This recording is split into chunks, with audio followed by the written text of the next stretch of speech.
Today's episode of the Jack Vita Show is presented to you by Paramount Plus. Paramount Plus has every single season, every single episode of Survivor, all 40 seasons, including all 3 seasons from today's guest, Mrs. Stephenie LaGrossa Kendrick.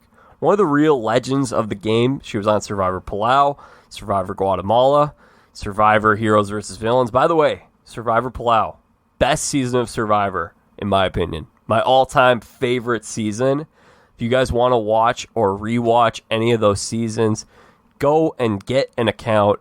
Go to jackvita.com/Paramount. And if you sign up through my link, you will get a free 1-week trial for the service. So, hey, who knows? Maybe you binge all those seasons in a week, and then you say, hey, I like this Paramount Plus. They got a bunch of other shows. Obviously, they got Big Brother, Amazing Race, The Challenge on MTV, The Real World, bunch of classic reality TV shows, as well as a bunch of other great stuff. So make sure you go through my link, jackvita.com/Paramount. And if you sign up through that link, this show is also funded, so I greatly appreciate it. If you want to rewatch Stephenie on Survivor, jackvita.com/Paramount, or go to my site, jackvita.com, and click on one of the Paramount banners on my site and get to watching. It's a mountain of entertainment. It's great. And now, let's get to today's show.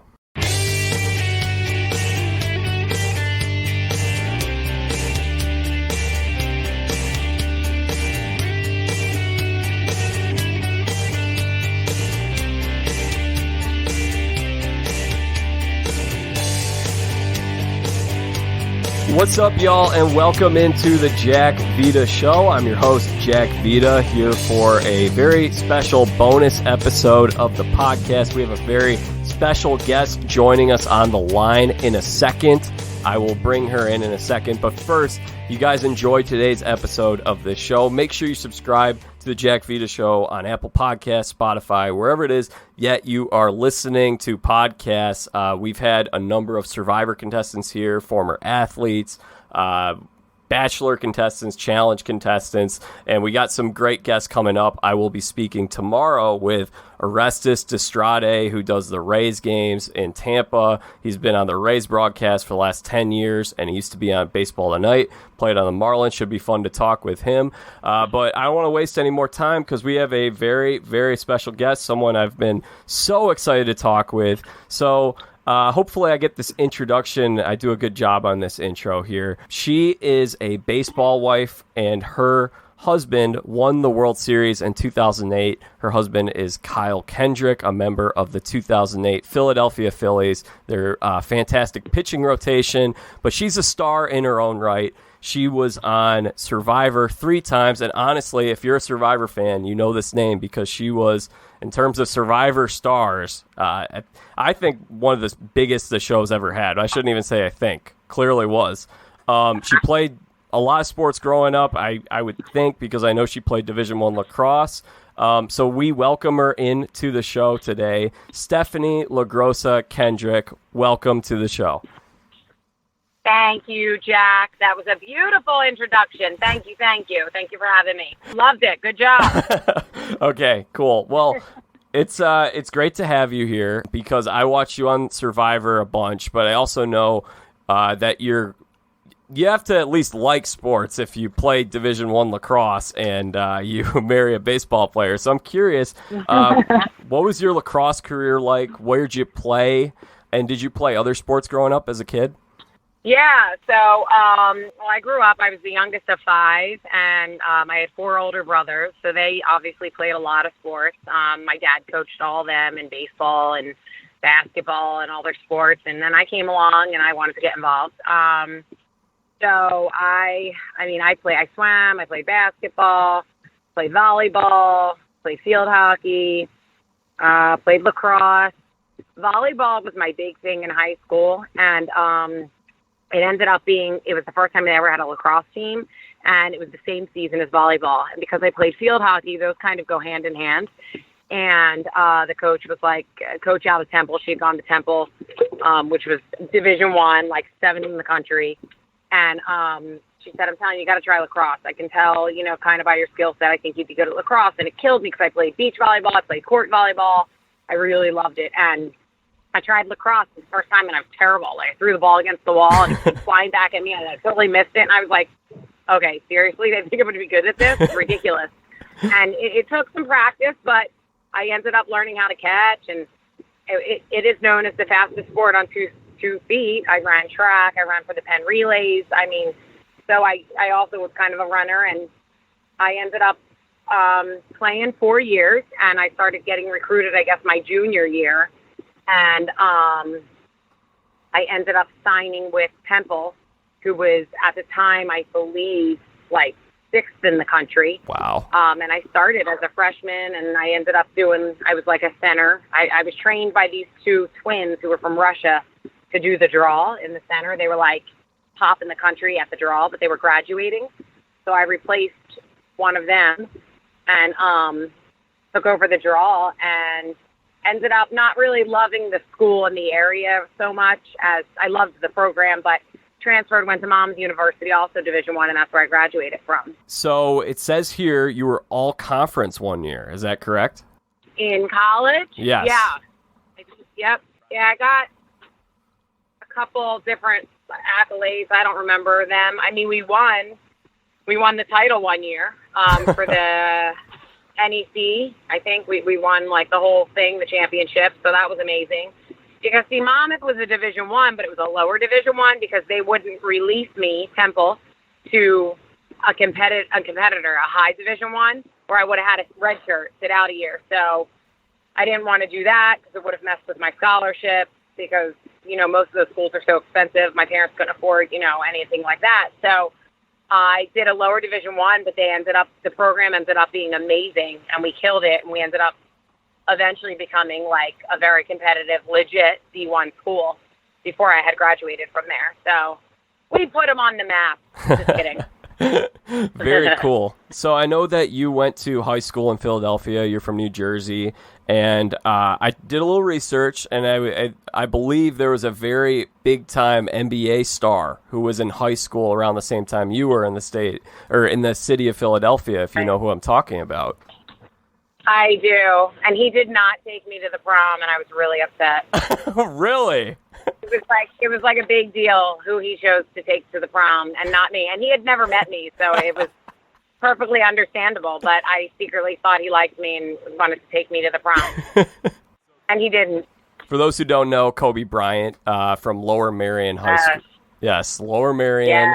Yes. Rest in peace, Kobe Bryant. He was a great. But I know he was a huge deal when he was a high school guy. Huge deal. He was amazing. He when he was in the newspaper, sometimes I was in the newspaper for high school sports. So that was really exciting because, of course, we didn't know he was going to be the Kobe Bryant. And, yeah, God rest his soul, when we heard the tragic news of his accident and his daughter and all of the people that were unfortunately with him, it was just heartbreaking because he truly is a legend. Absolutely. Yeah, he was a great, it was very sad. Amazing. Yeah, I'm from Philadelphia. I'm from Delaware County. And I mean, it's right near New Jersey. And then he was from Lower Merion, which is also like a suburb of Philadelphia. So it was pretty much right there. Did you ever see him play? I never met him. No. Yeah, I went to some of his games, but I never met him or anything like that. Right, yeah. Because he was like a phenom, you know? Like everybody wanted to see this Kobe kid play. Yeah, it's cool to hear that background story because I only, you know, when he passed, there was so much talk about him and everything was about his pro career, but we often lose sight of where people come from and what their stories are. So it's really cool to hear kind of your perspective and knowing about Kobe at the same time. Yeah, no, he can't. I mean, Lower Merion was a very nice area. I believe didn't he have Italian something? Yeah. One of his parents is somebody from Italy, and so his dad played in Italy. Oh, okay, that's right. And then he took Brandy to the prom, and it broke my heart forever. No, I'm just kidding. Steph, are you? So I'm a fellow Italian as well. Are you full Italian? So I'm half. My dad is 100%, and then my mom is 100% German, and she's like this little blonde-haired, blue-eyed person. So it's kind of funny because all my kids are blonde. Like, they're tan, like not, like my one daughter, I guess, is tan as me, but the other ones, they get really tan, but they're not as tan as me, but they're all blonde and brown-eyed. And I'm like, I swear I had something to do with this, So my husband, Kyle's like, he's like tan, he's like blonde, so he's tall, like he's like, more white looking, not real tan, so I guess that's where they come from. Yeah, I would be like your kids. I'm only a quarter Italian. My dad's half. Okay. Yeah, I've always thought that if I ever want to go to Italy and I can't make it, I should just go to New Jersey or Philadelphia and get the half experience there. Right, there you go. Same thing. Exactly. We're all like, everyone's like Italian, Catholic, like everybody's defined by their parish. Like, oh, what parish are you from? Yeah. Where are you from? Where am I from? Where do you live? I'm Chicago. Okay. Well, there's a lot of, Catholic there, too. It's funny. They have a lot of that. Yeah. I only say because my husband's from Seattle, and he's just like, what is this, your parish? I'm like, well, it's everybody's Catholic. So you either went to, St. Joe's, you went to St. Bernadette's or St. Charles, and he's like, what? He's like, I knew, one Catholic person growing up. I'm like, well, you're from, Mount Vernon, Washington. A little different. Yeah, I'm non-denominational evangelical. But there are a lot. Yeah, he's not really either. Yeah. Yeah, there are a lot of Catholic high schools in downtown Chicago, south side of Chicago. Yeah. I'm in the northern suburbs here. Okay. I've actually never. Well, I was there when he played them once, but I've never really been much to Chicago. I just know there's a lot of Catholics there. Yeah. Catholic school. Very true.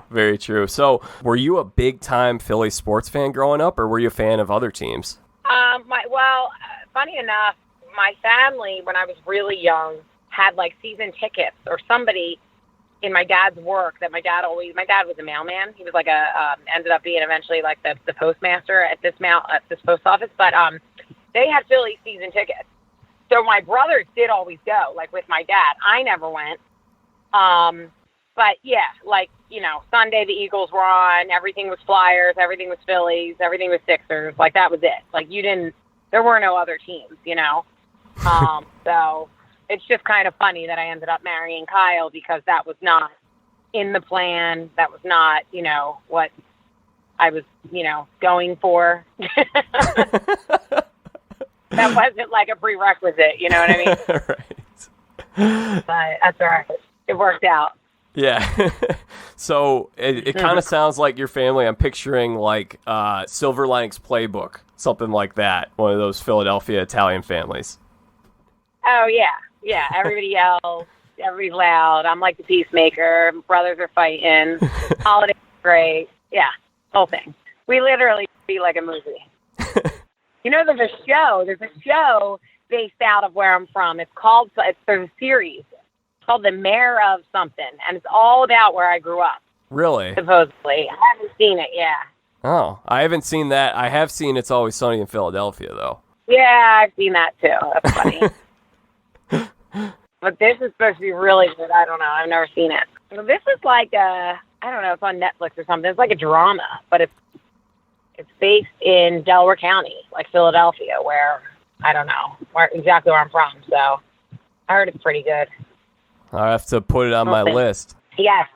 Who are you a fan of in terms of, who are your favorite athletes as a kid? Oh, my favorite athlete as a kid? Oh, well, Allen Iverson was always, a big deal, I guess, in our house. And then when Kobe Bryant made it big, we all loved him because he was from where we were from. Trying to think. There was a hockey player that was really good that when I was young, that everybody talked about. I forget his name.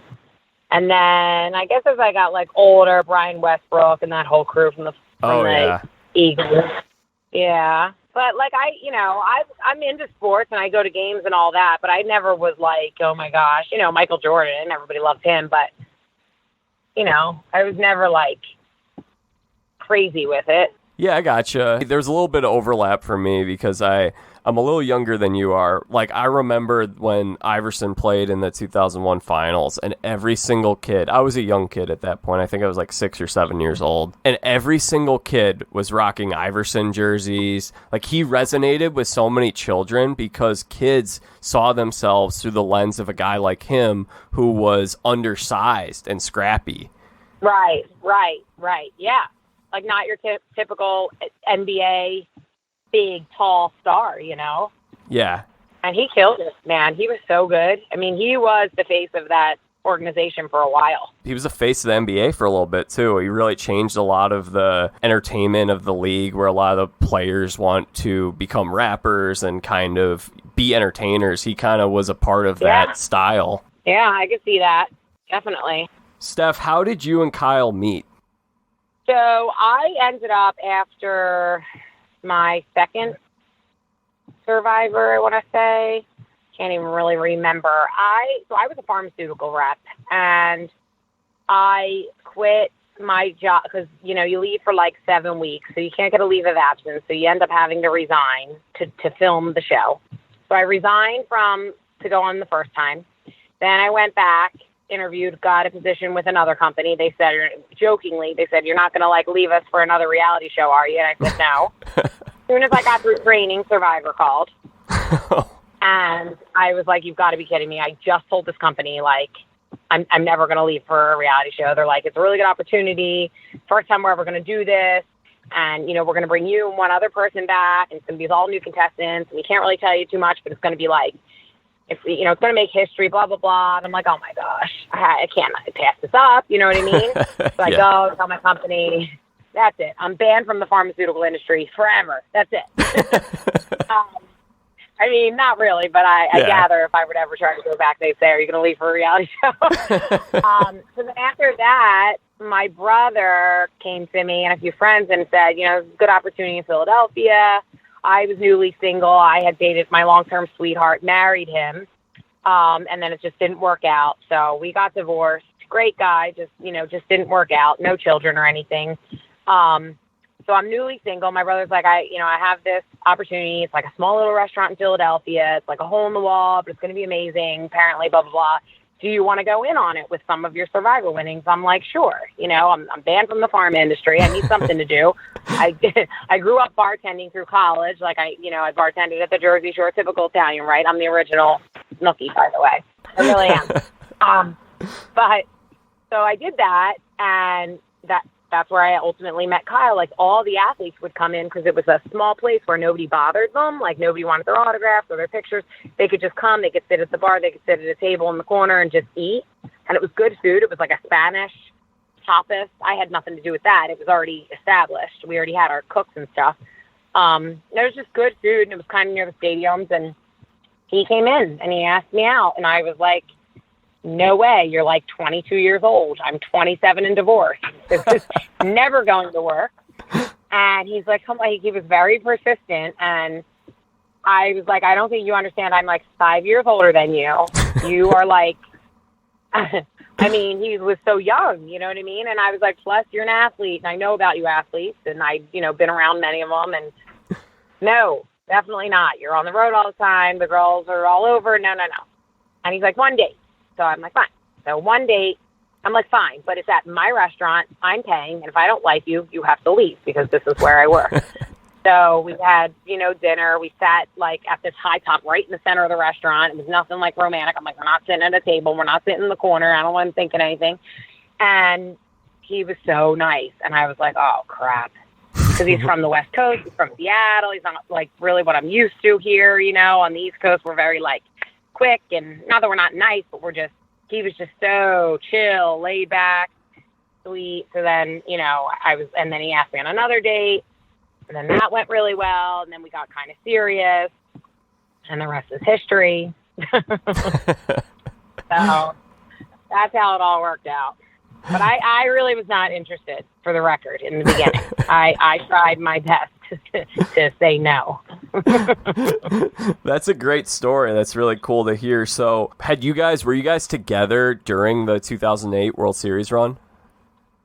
We were. So it was kind of funny. Like, I didn't really ever look at him. Like, I just looked at him as a normal guy, and he really didn't know much about me as far as Survivor. And then he ended up telling his parents and his grandparents, and they're like, oh, my gosh, she was our favorite. And he's like, what? Like, he's like Googling me. He's like, oh, my God. And everywhere we went, like, sometimes he would get recognized, but a lot of times I would get recognized. And he's like, what the heck?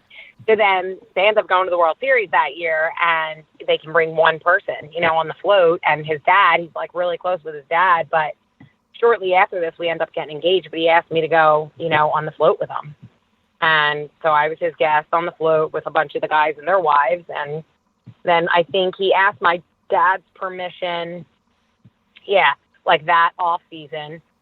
And then we got engaged the next season, like on All-Star break, which is like in July.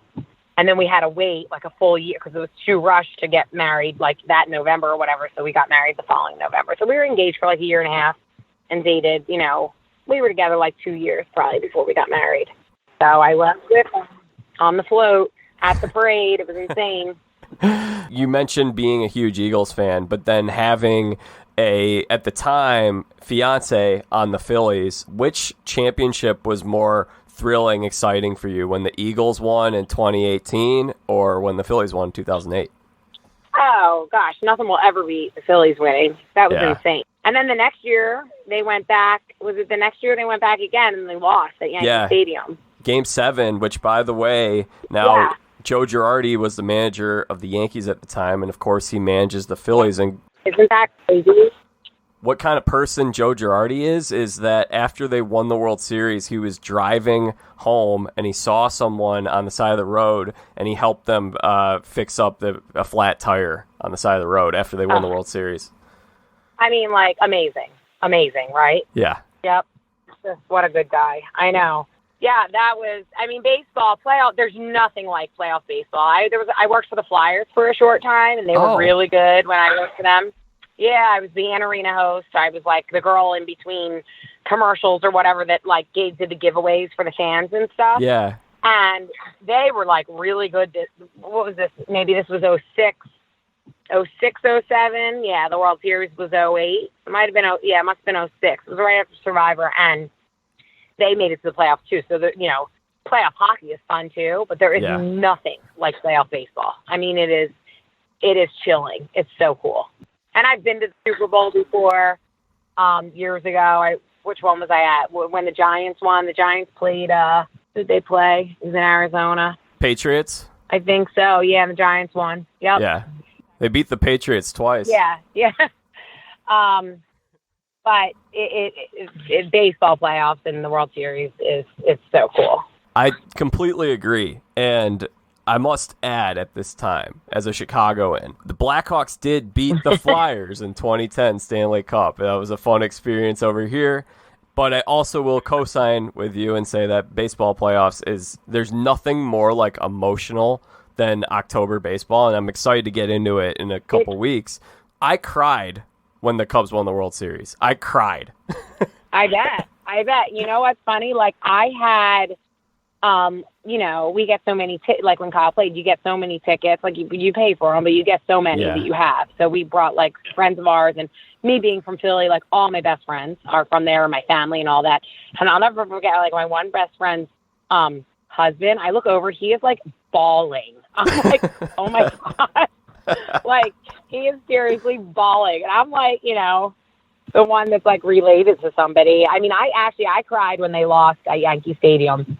I did, because the fans just went nuts. And like, I just felt so bad for them, like the guys. Like, they didn't get to do the celebration. They got to watch them do it all over the field. Like, it was just like, and I'm not a crier. So if I cry, it's like bad.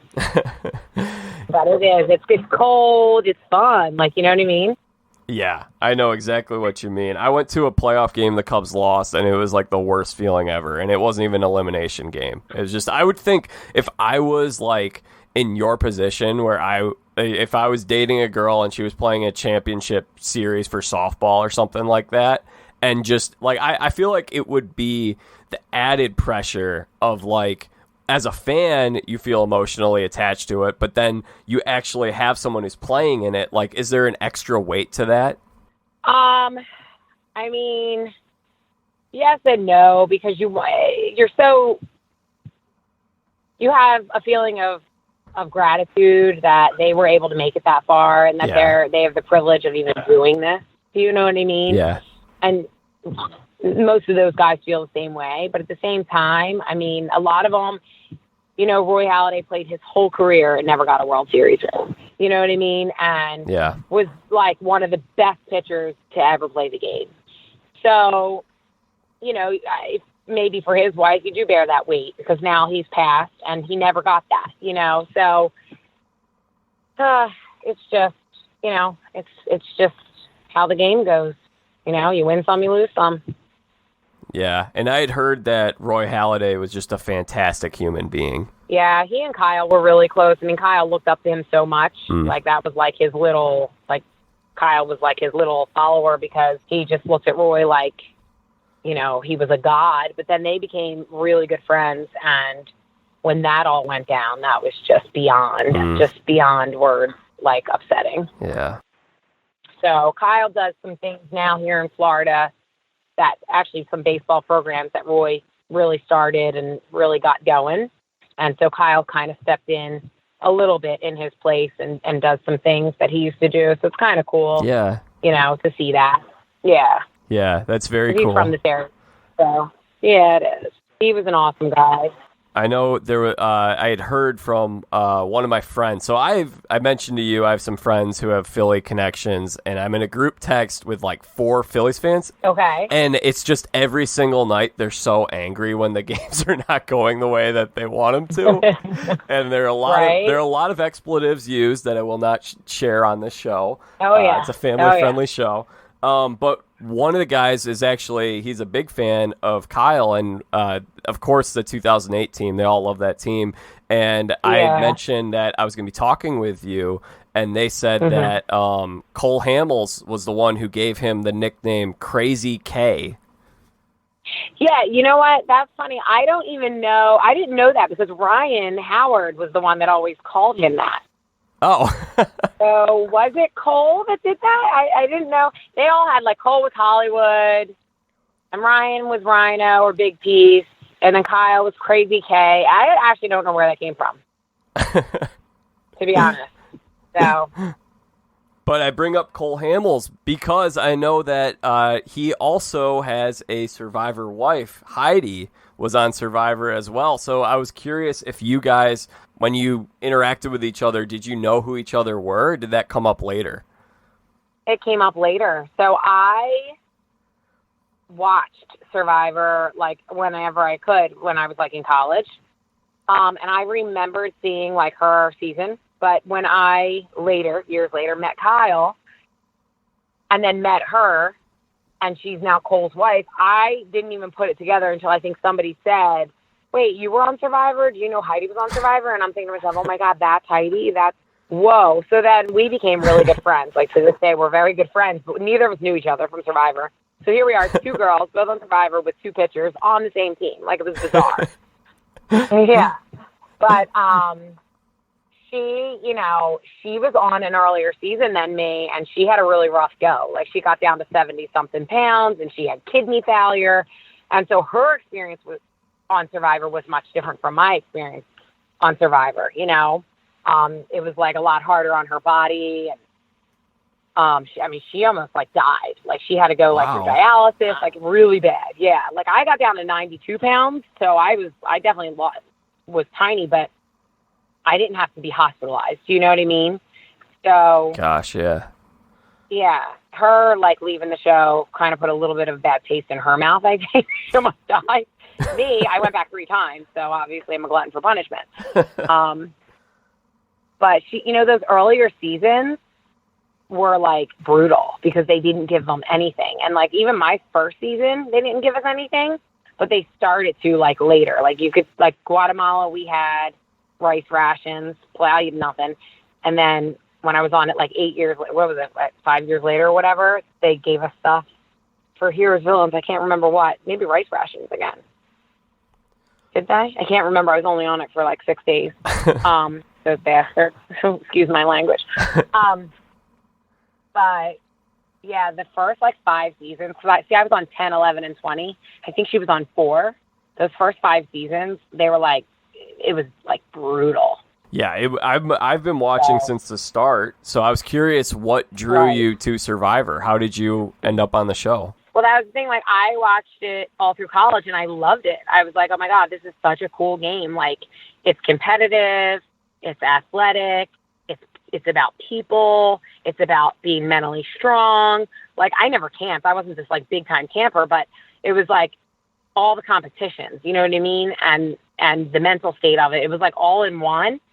And I always said to myself, when I graduate and after I work a little bit and save some money, like, I would love to apply for the show. And, you know, if you get on, you got to be available to leave for, like, 2 months and still pay your bills. So I did. When I got out of college, I worked for a year in sales, and then I applied, and I was shocked that, you know, they called me back and brought me out to LA and then ultimately casted me. And then I went on Palau, and I guess because I did pretty well, you know, they asked me to come back. So it was pretty cool. Yeah, it's very cool. Did you look into any other reality shows like the Real World Road Rules Challenge or Amazing Race? Or because it seems like you love the competition aspect. Yeah, so never like the Real World or anything. I thought for a minute about The Apprentice just because that was like something new, and it was kind of like, you know what I mean? Like, it was the same. I remember I went to New York for a casting call for the first one, so the lines were so long for, like, Survivor. So I thought to myself, if they cut me, they were casting the same day for The Apprentice, I'll just kind of try out for that just to see. Not that I'm, like, some business mogul, but just to see. And then I always loved The Amazing Race, but we laughed about it. We always said, like, me and Kyle and Cole and Heidi would do it.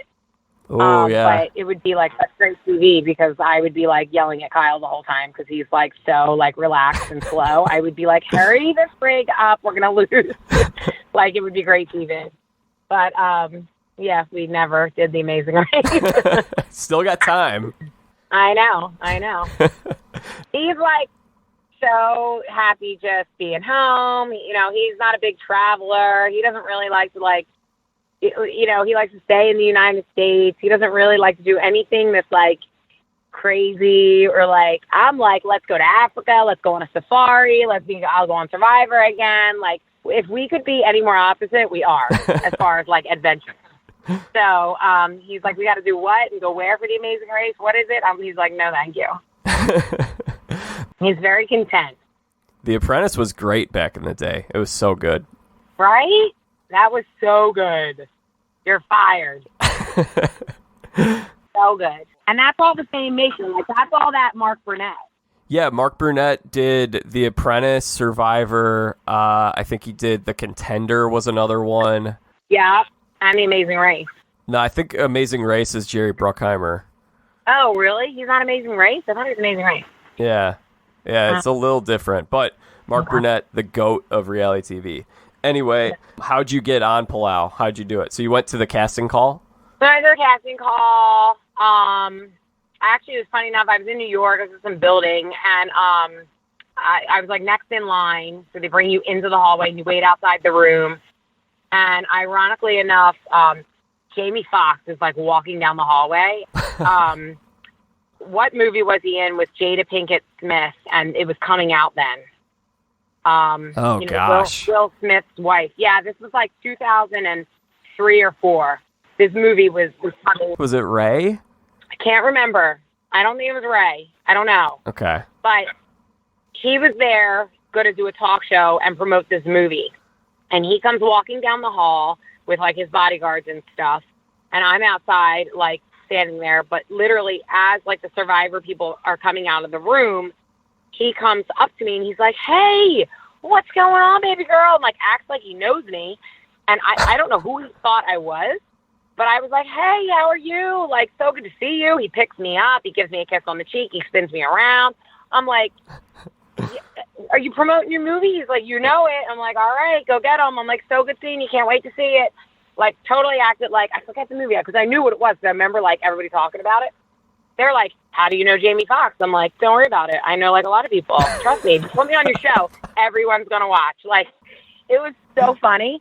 So as soon as I went in the room, that was, like, the whole big talk. And then my big thing was I had to submit a video, and ironically, I had just been at a Bon Jovi concert, and I was like, what am I going to put on my video? Like, I don't know.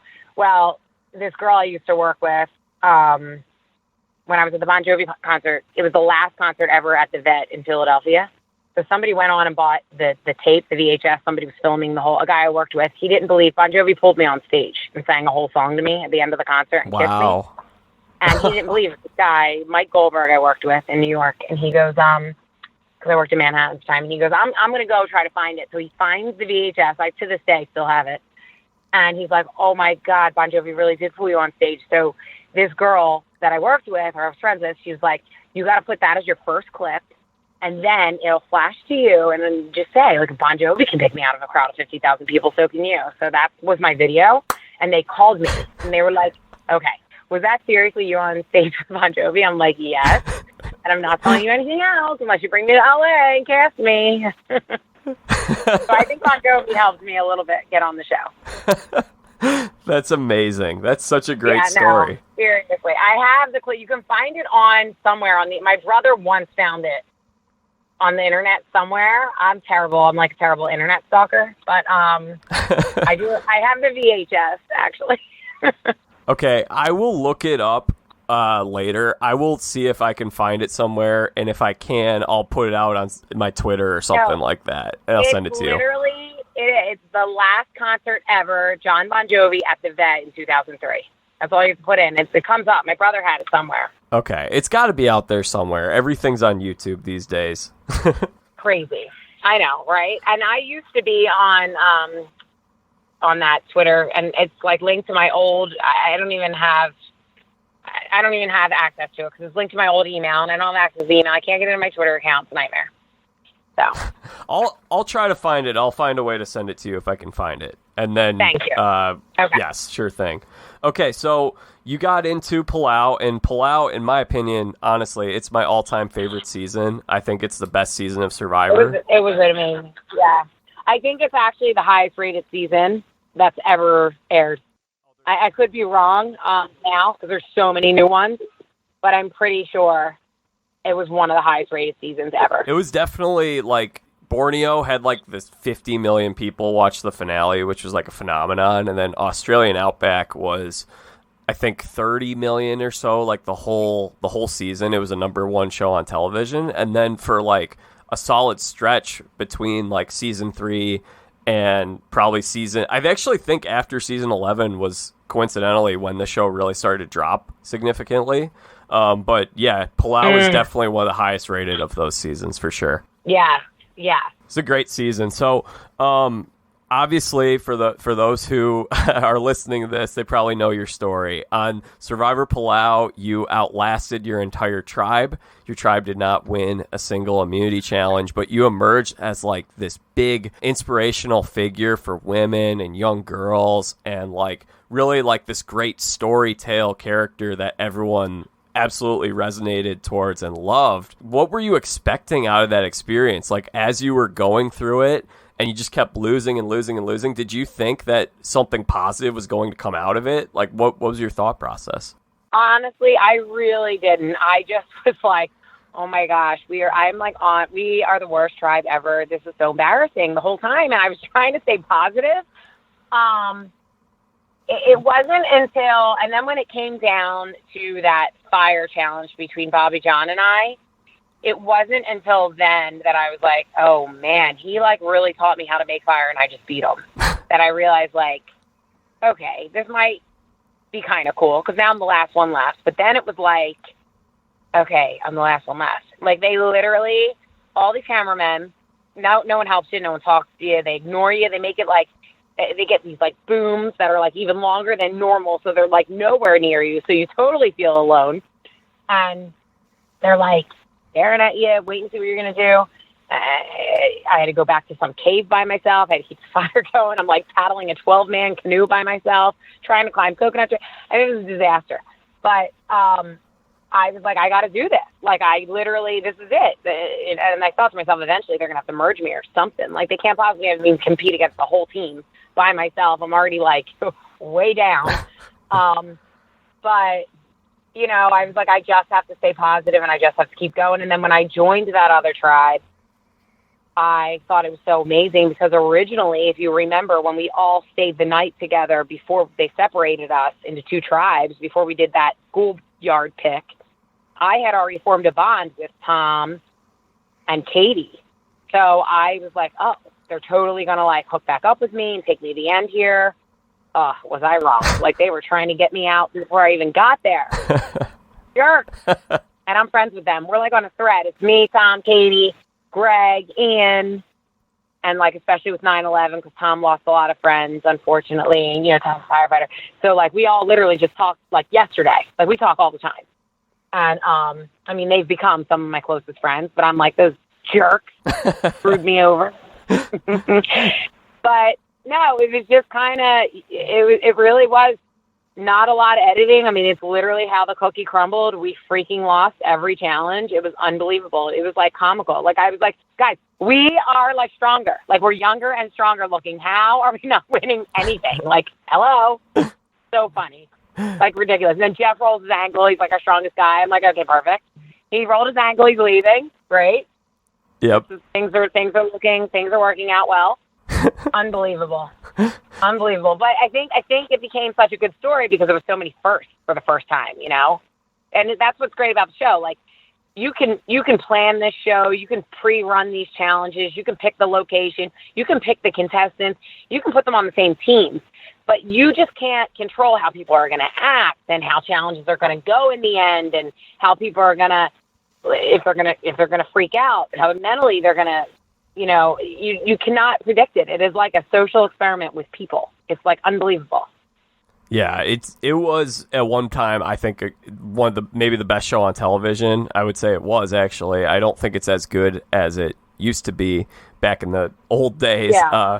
But right. I'm curious, where did you find that strength to keep going? How did your background as an athlete, do you think you had a little more mental toughness than other people may have in that situation? You know what? I look back. I mean, there were days I definitely broke down. There was days I look back and it's like all you think about is everybody back home and what's going on. And one day it was Thanksgiving. That's like one of my favorite holidays, just being with your closest family.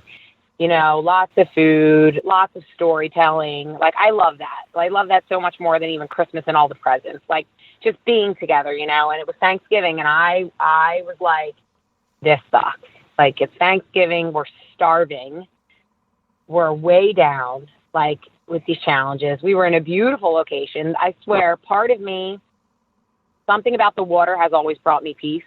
I've always loved swimming, and I've always loved the ocean, but just being on the water, and that's part of the reason we live in Florida and we do live on the water. We are very fortunate because it just brings me peace.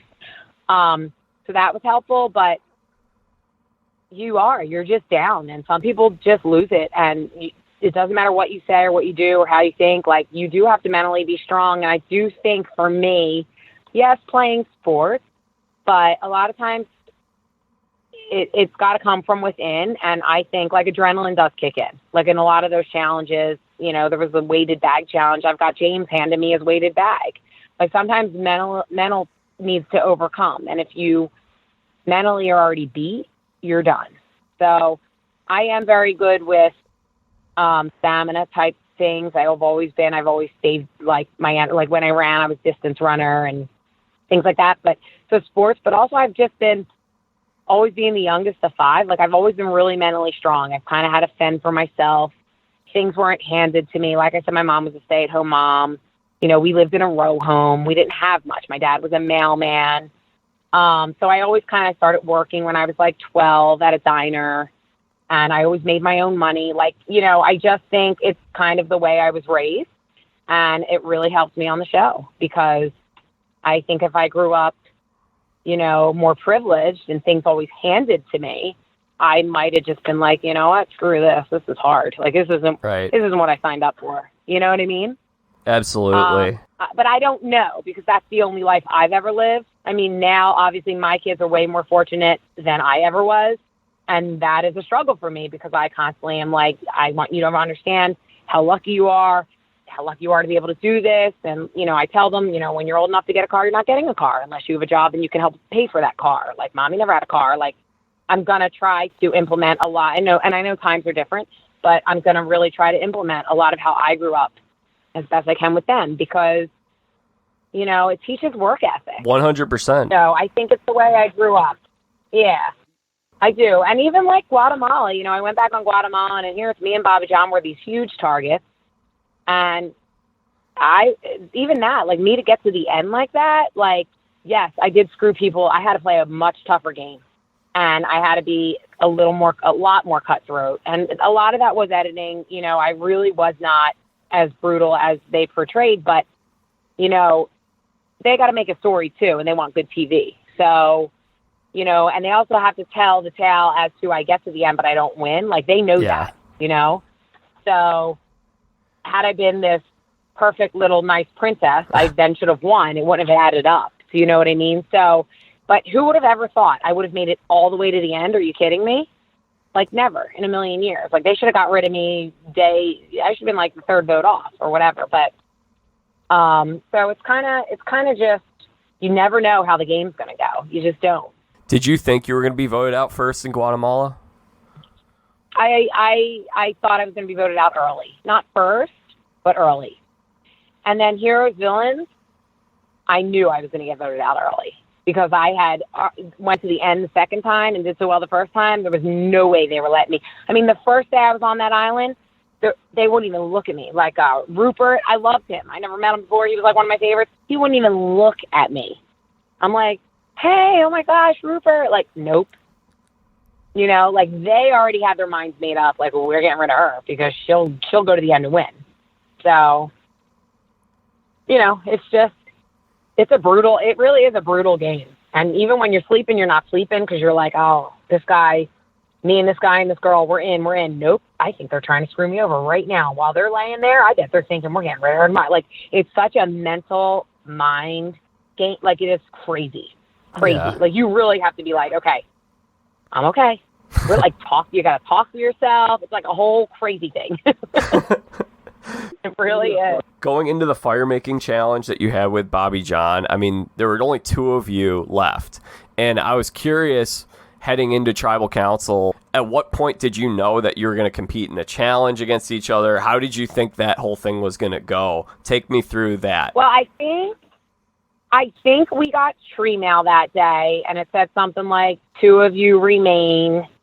And it says something like, your life in this game is fire, so get ready to play the game or something like that. And then I remember him saying, oh my gosh, it's going to be a fire making challenge or something. And I'm like, oh, great. Because like he made he made every fire. Like I knew how to make fire. He helped me really learn how to make fire. And then I would gather wood and this and that. And he was like a workhorse. Like he would just make all the fires for us. You know what I mean? And from like scratch and keep them going. And, cause it rained a lot and that's why we, luckily found the cave and then we had to move inside. And then cause, you come back, everything's wet. Like you don't have fire for days. You can't have water. It's a nightmare. So we get there, Jeff explains it. And I'm thinking to myself, I'm done. Like I'm out. Like this is it. And I don't know. I still don't know how my fire lit faster. I remember hearing Jeff saying, Stephenie blowing air, using her brain or something. Like, that's what you always had to do. You always had to blow air to try to get it to, get some smoke going to get it to go. And Stephenie has a big flame. And then all of a sudden that string just, burned and, my flag went up and that was it. And just like that, Stephenie was a challenge. And he was so mad. Like, I don't even think he could, look at me. And I was, in shock. Now I'm like, wait a minute, he's leaving, now what? Like, I've got to go back there myself? What are you talking about? And he's like, yeah. Actually, what people didn't see, that tribal council was, Bobby John leaves, me and Jeff, looking at each other. And I'm like, he's like, this is the survivor first. And I'm like, so now what? He's like, what do you think? And I'm like, I'm going to merge with the other team, right? And he's like, no. And I'm like, they didn't show all this on camera. I'm like, yeah. I'm going to go back there by myself? He's like, yeah. I'm like, are you serious? And he's like, yeah. I was about to cry. I was like, seriously. He's like, yep.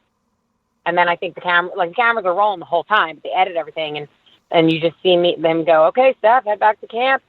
You are now a tribe of one or whatever. And I'm like, okay. I think I cried that night. I think I cried in the cave. So there's a long time rumor from Survivor fans that actually someone messaged to me when I put somewhere in a group that I was going to be talking with you and I wanted to hear what kind of questions people had. There's a long time rumor that challenge, the fire making challenge, actually was run 2 times. That the wood was too wet or something like that the first time. Is there any truth to that, or is that just fan fiction? I only remember doing it once. I sat down and we had to wait. We had to start at the exact same time. We had the exact same supplies. I don't remember anything being wet. I only did that once. All right, good. That answers a lot of questions. Maybe when they tested it. So there's an entire that's not what they were asking about. This was. I'll tell you what this rumor is, Steph. There's a rumor that you're not going to like this rumor. Oh, that Bobby John won it the first time? Oh, what? The rumor was that Bobby John beat you, and then you complained and said that the wood that they gave you was wet, and that they reran it. Oh no! I swear to God, on my children's lives. No way. No way. You could have Bobby John on your show. He'll tell you the same thing. No way. Yeah. Nope. Oh, my God. You can complain. You can complain till the cows come home. They don't give a crap. Whatever it is. They don't give you anything. I'm not kidding. Yeah. No, I believe you. Not. Oh, that would have been a lawsuit. If that was that's hilarious. Yeah, whoever came up with that one, that's fake news because that is not true. That's awesome. No way. Bobby John and you, it seemed like you guys were kind of lumped in together because you were the final 2 on Oolong. And then on Guatemala, it seemed like you guys were at each other's throats a little bit. So what was going on there? Were you guys just not as close as the show made it look on the first time? I had no problems with Bobby John. But I lied to him once on the show that he never knew until it aired that I lied to him. So I think he was pissed about that. Remember, I wrote his name down once just because I knew he wasn't going to get voted off, but I just threw it out there because I was just trying to, what was it? I already knew whoever went home that night. Was it James or somebody? Yeah, it may have been. It was around that time. Yeah, it was James or something. And I had promised James I wouldn't write his name down, but I knew James was going home anyway, so I just threw Bobby Johns out there. You know what I mean? And he was like, who wrote my name down? And I was like, not me. But, so then he was mad about that. And then as much as we were together, we weren't, best friends. We literally just co-lived. He did his work. I did my work. We talked a little bit about life or whatever, but that was it. We weren't, best friends. If anything, we were more like brother and sister. He would blow his nose and I'd be like, ew. And he probably thought ew about me. You know what I mean? But I didn't dislike him in any way. And then when I got to Guatemala and it was kind of him versus me, it was almost like he despised me. He wouldn't even look over at me and wave. And I was like, oh, okay, it's going to be like that. All right, game on then.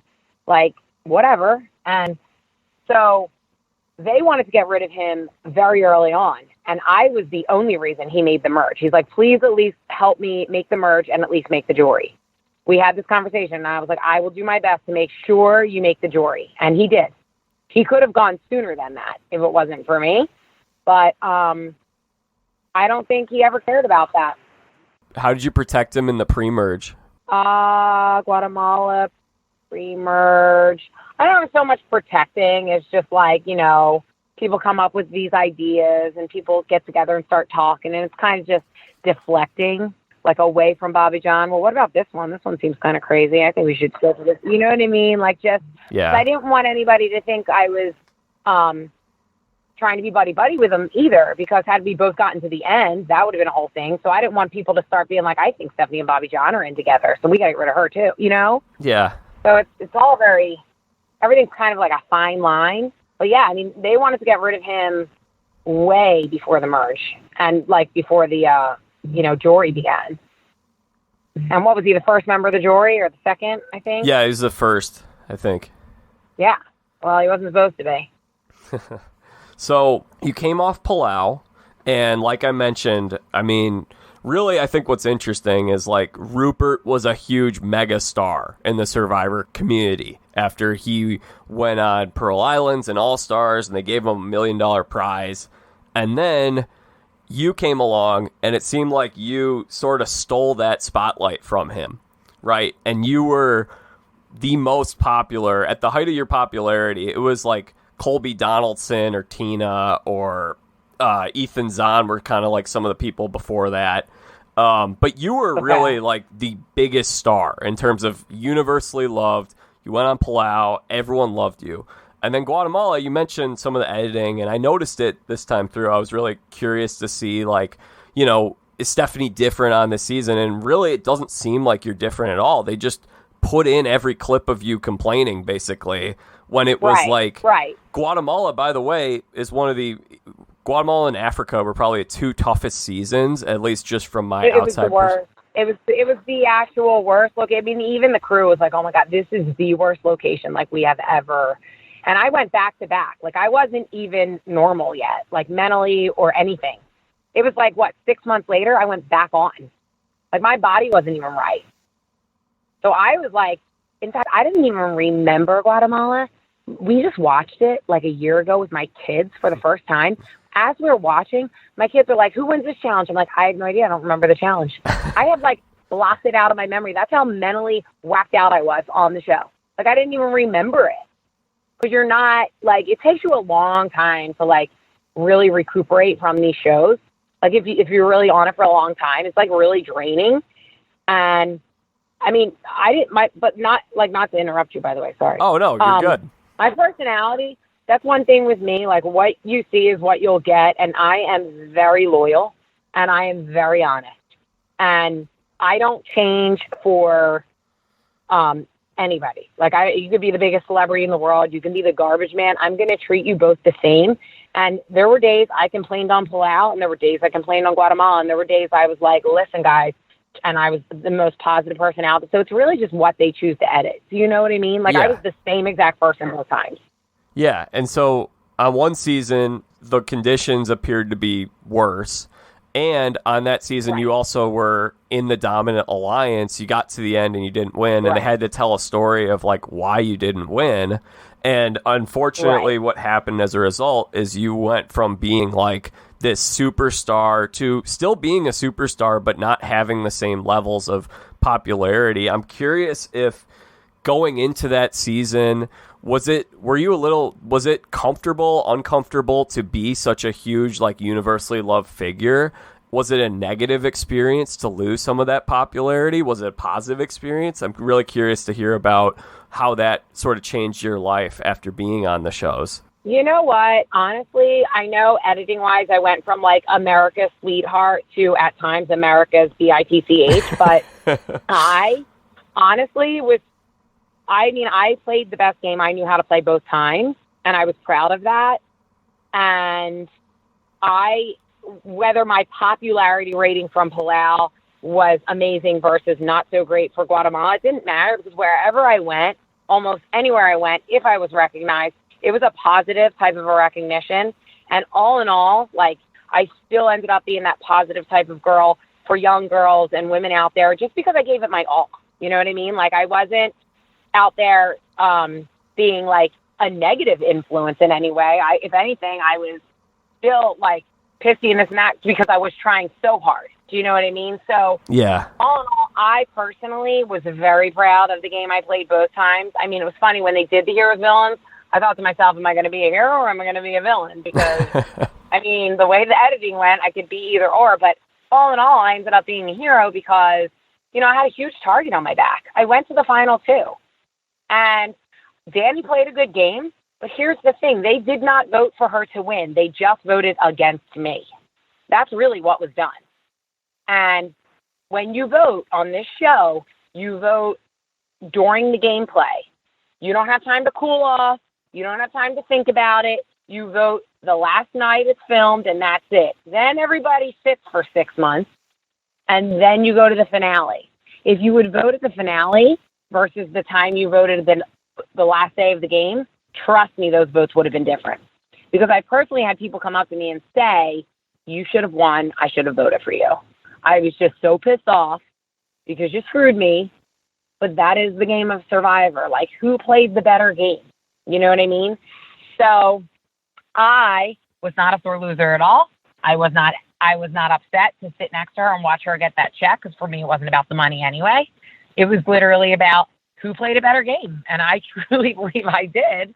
So I'm happy with that. Do you know what I mean? I wasn't disappointed in any way. I would never go back and be like, Jack, your team's a bunch of jerks. I can't believe you edited me like that. Never. Yeah. I mean, me yelling at Lydia, it was not that bad. It was literally like, oh, Lydia, whatever. It was like a quick little thing, and then she yelled back at me. Of course, her yelling back at me was cut out, and it looked like she was just sitting there watching me yell at her. No. And I love Lydia. We ended up being friendly after that. It was not anything crazy. To this day, I do regret lying to Judd, but had I told Judd, I would have been out. And that was Danny and Rafe's decision. That killed me to lie to Judd, because I didn't want him to go home. But they were like, Judd has to go home. They were adamant. It was a whole thing. And I was like, if I don't go with them, guess who's next? It's going to be me. Because they were actually, Rafe was making all the decisions. And I like that. I didn't want to be the leader making the decisions. I wanted to be part of it, like part of that group. But I didn't want to be the leader. You never want to be the leader because it can bite you. Yeah. So I had heard, I did a little research into Guatemala, and it really sounded like a lot of the cast, and I could be wrong, I'm really curious to hear your thoughts, but it seemed like a lot of the cast had this feeling of like, it's not fair that she gets to be here a second time and get to play a second time. Like, this is our time. Well, that was the whole thing. That was the whole thing, too. Like, people couldn't believe that, like, me and Bob, well, they were so excited we were back, but then they were like, ugh. Like, as we started progressing and people got voted off, they got pissy.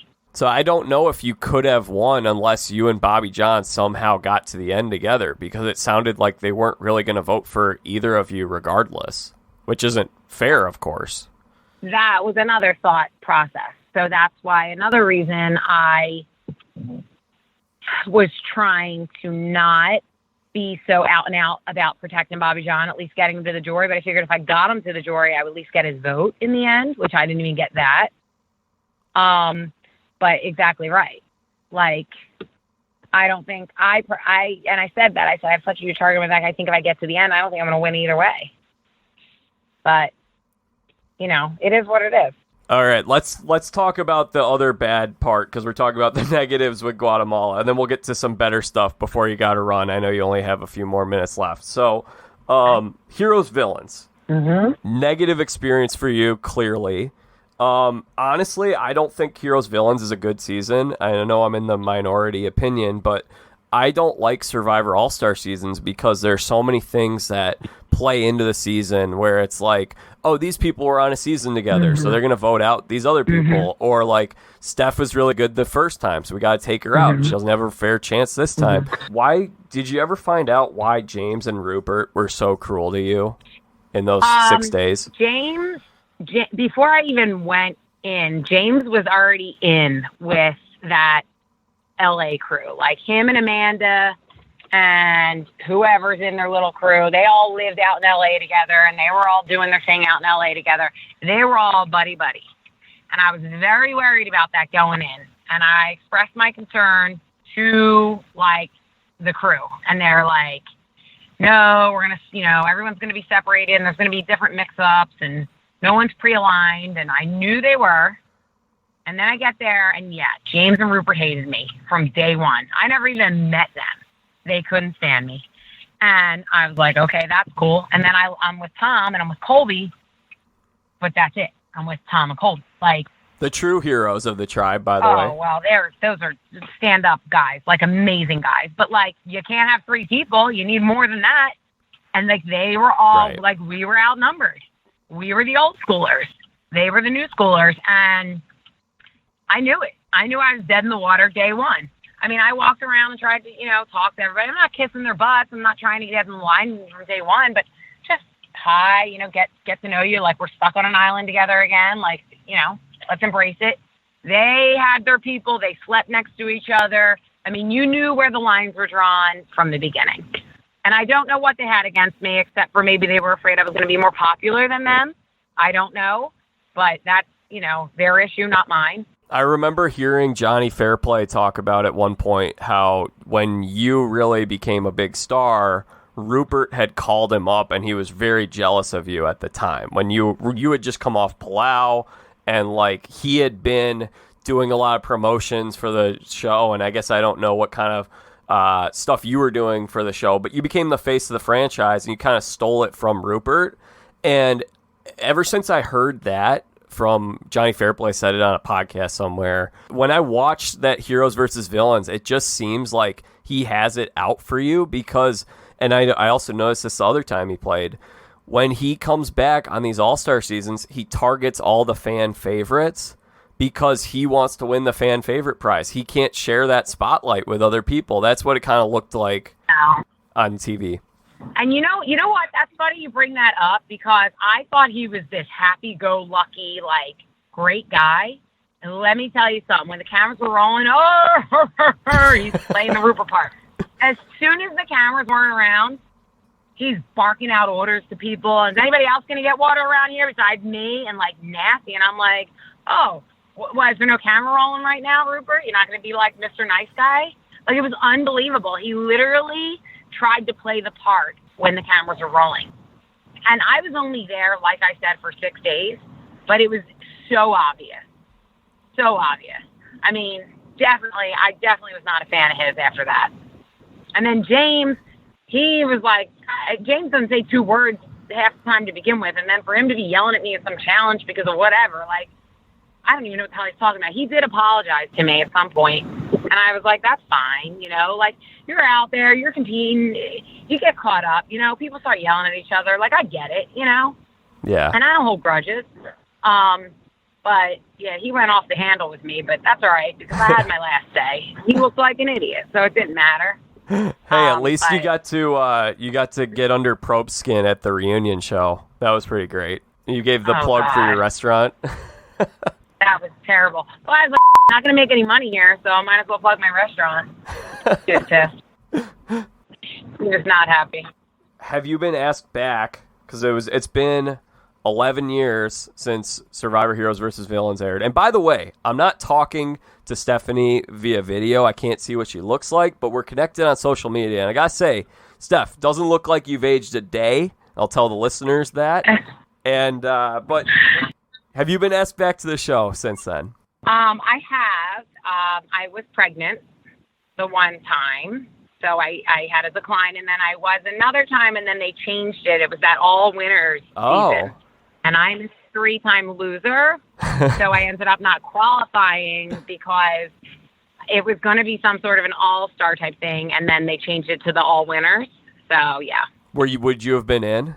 At that time, because Kyle had just gotten done playing, and I knew, like, one parent would be around with all 3 kids, yeah, I probably would have done it.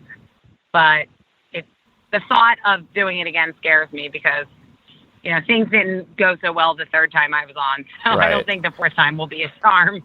Well, the Winners at War, the problem was they put way too many new people on rather than old people, and that's kind of what happened on Heroes versus Villains. But if they were to do some kind of thing where there's an equal distribution of people from, like, different eras of the show, if there's the same amount of people from, let's say there's 5 people from seasons 1 through 10 and 5 people from seasons 11 through 20, and they just keep going on with that, I think you could do well, because the fact that you didn't do well on Heroes versus Villains, unfortunately, that's the problem with these All-Star seasons, is people start to be like, oh, well, they lost on All-Stars, so they're not that good. So I think you could surprise a lot of people if you have some allies out there. Yeah. I think you're right. I mean, they do, though. They need to split it up accordingly. Like, you can't have all these new school people. You need to have, but, I'd have to brush up. I mean, there's so many, like, you get voted off, but you don't get voted off, and then there's, like, these right. rocks or something. Like, I'm like, I don't even know what's going on anymore. I need my 10-year-old to watch it and, like, explain it to me at this point. So what'd your kids think of you when they watched you on the show? Do they think you're cool? Do they think both their parents are cool? Actually, no. So my husband has only ever seen Palau. He's never seen Guatemala. And we watched it when the whole country shut down, COVID, Yeah. Everybody, all the schools. So every night was like family night, and you're all supposed to be quarantined. So we started the Survivor.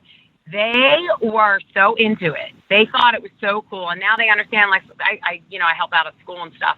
And the kids come up to me because it's on Hulu. None of them were even born yet. And a lot of the kids come up, oh, my gosh, I loved you on Survivor, blah, blah, blah. And now my kids get it. They get why, because it really is a great family show. Yeah. And, they know I'm athletic, and they know that mommy exercises and stuff, but they've never seen me really compete or anything like that. So they loved that. And then my husband Kyle was like he could not, he was so mad when I didn't win. And he goes, are you kidding me? Seriously? You played such a better game than her. Like, he was like, he could not, like, it was so funny. I was like, God, I think you took it harder than me. That's He's great. Like, I can't believe that just happened. Yeah. Okay, I got 2 more questions, and then I'll let you plug whatever you got, and then I'll let you run. Who are you still in touch with from Survivor?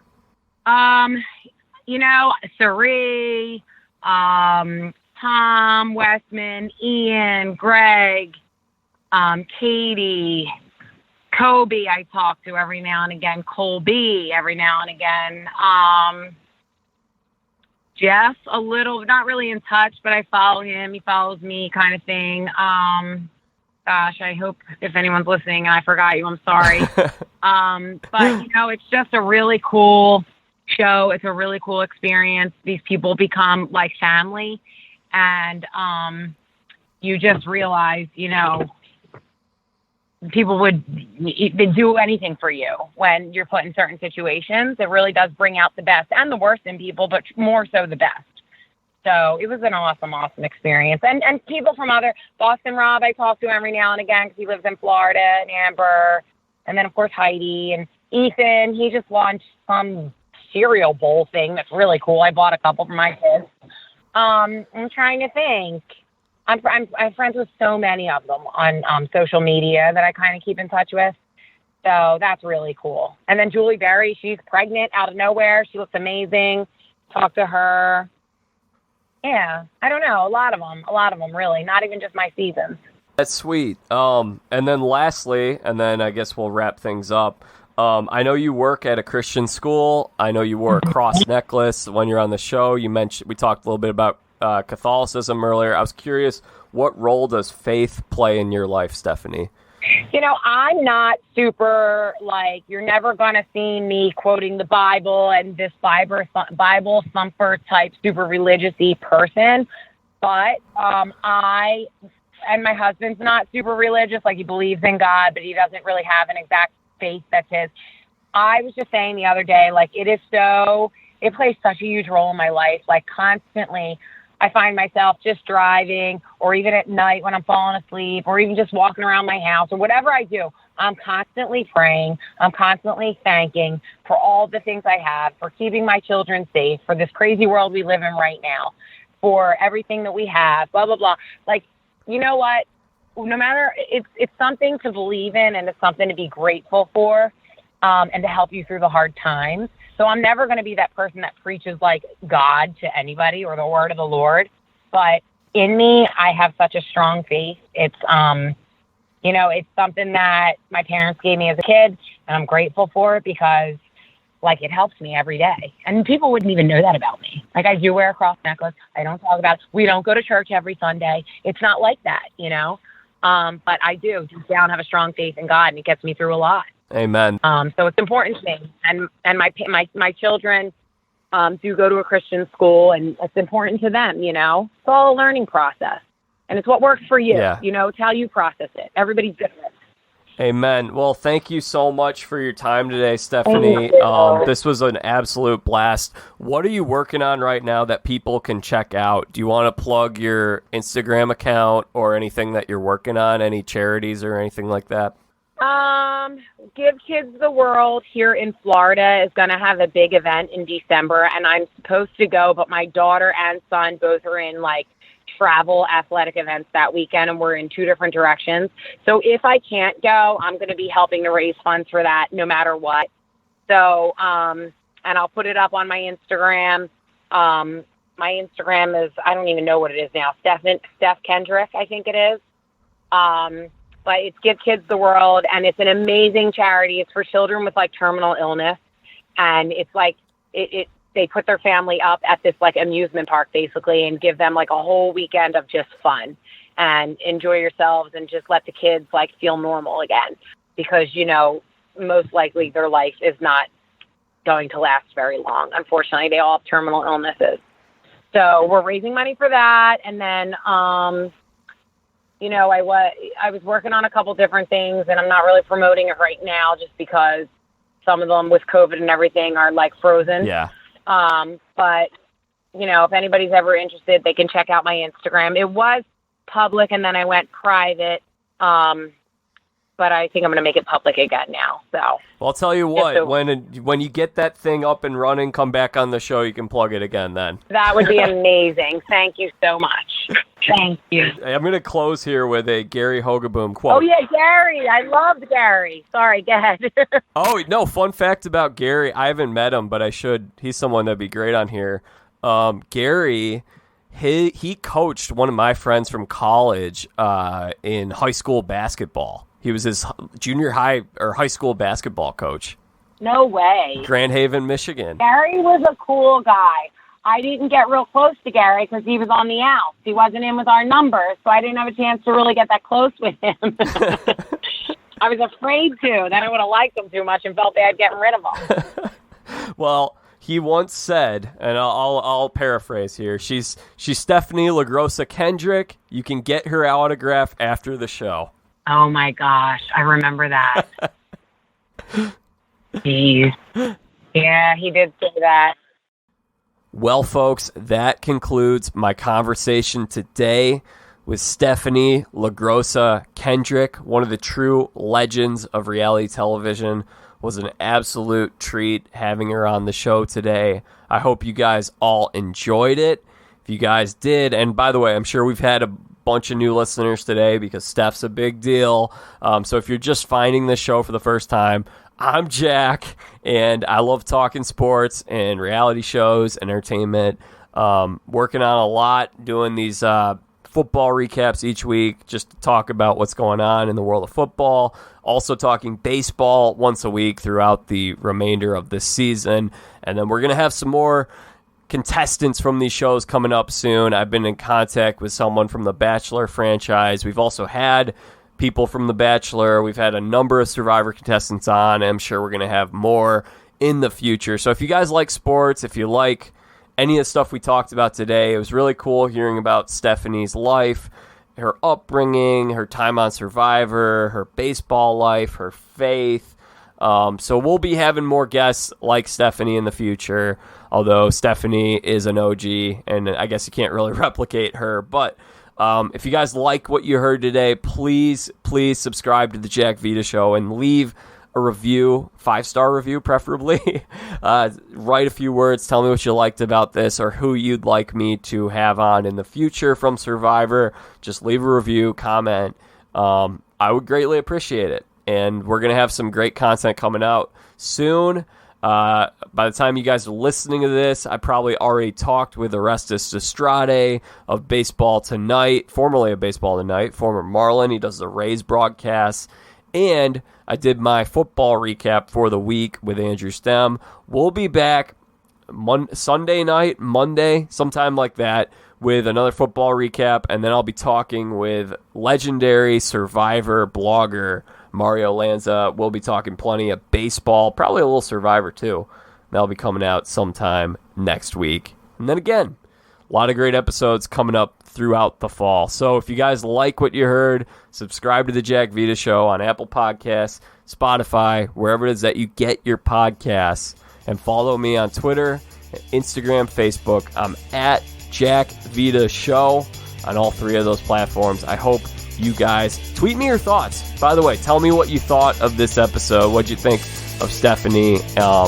And yeah, thank you all for listening. Until our next episode, I'm Jack Vita. Bring in the dancing lobsters.